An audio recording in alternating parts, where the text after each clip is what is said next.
S. Kita berjumpa lagi, saya ucapkan selamat menonton. Malam harinya, Nyonya Bren mengundang semua penghuni Dream Litter untuk makan malam bersama. Sibler yang masih kaget oleh isi berita koran Press tadi sore mencoba bersikap tenang dan wajar. Liv Clevingan lebih terlihat tenang setelah keduanya beristirahat dan tertidur sekitar 1 jam. Mereka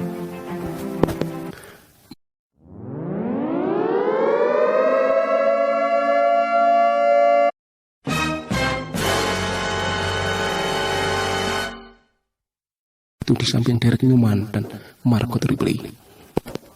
Sementara Liv yang sudah terbiasa mengelola emosi dan sikapnya tetap berusaha dekat dengan tuan rumah, yakni Tuan dan Nyonya Bren.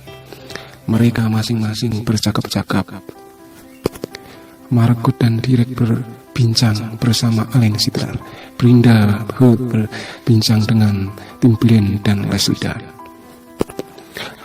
Liv merasa lega bisa duduk dekat Gina Griffith dan Nyonya Bren. Nona Griffith, boleh saya bertanya sesuatu? Apa itu, Tuan Detektif? Saat hari pertama saya tiba di puri ini, Anda tidak terlihat di sini. Maksud saya tidak berada di puri ini. Di manakah Anda? Tanya Liv dengan halus.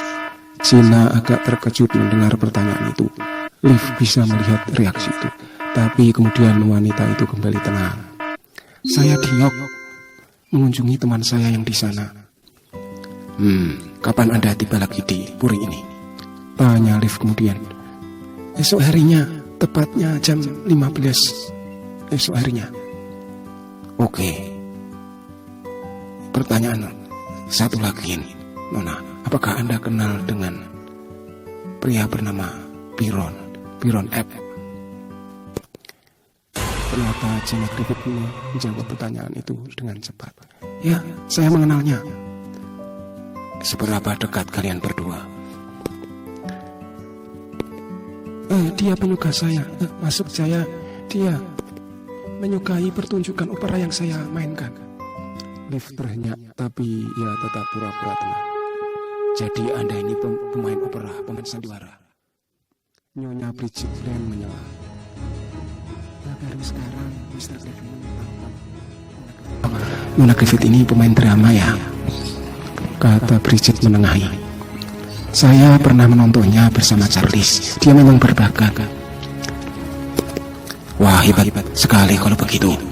Komentar Liv. Pemain berbakat bisa memainkan apapun. Itu mengasihkan sekali, bukan? Tanya Liv sambil tersenyum.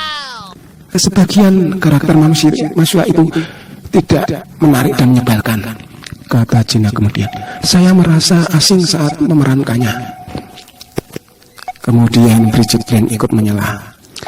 Dan kau harus profesional, Nona Griffith. Dan kau selalu berhasil. Buktinya banyak penonton yang menyukaimu.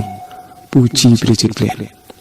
Gina Griffith tampak senang dipuji seperti itu oleh Nyonya Bridget Bren. Sedang Detektif Clevingan tampak tegak di kursinya memikirkan sesuatu. Selesai makan malam, Derek, Alan Sidler dan Gina Griffith serta Brenda Hood bermain kartu bridge. Clevingan meminta izin berbicara berdua saja dengan Nyonya Bren. Bagaimana hasil penyelidikanmu, Mr. Clevingan? Semoga saja selalu lancar, Nyonya. Apa Nyonya pernah bertemu pria yang saya ceritakan tadi? Siapa maksudmu, Clevingan? Byron F. Laki-laki ini bersama dengan putra Anda sewaktu trekking ke Blackwood. Nyonya Bridget Bren terlihat mengingat-ingat. Laki-laki gondrong, cukup tampan. Dia pernah melamar sebagai tukang kebun di Dream Litter ini. Tapi saya menolaknya. Kenapa Nyonya menolaknya? Tanya Liv. Aku mendengar kabar laki-laki muda itu gemar berburu dan tanpa belas kasihan sering membunuh hewan-hewan di hutan. Saya takut dengan kepribadian orang-orang seperti itu, cerita Bridget Bren. Berkata, Nyonya, boleh Anda ceritakan tentang Madam Marlene Bates?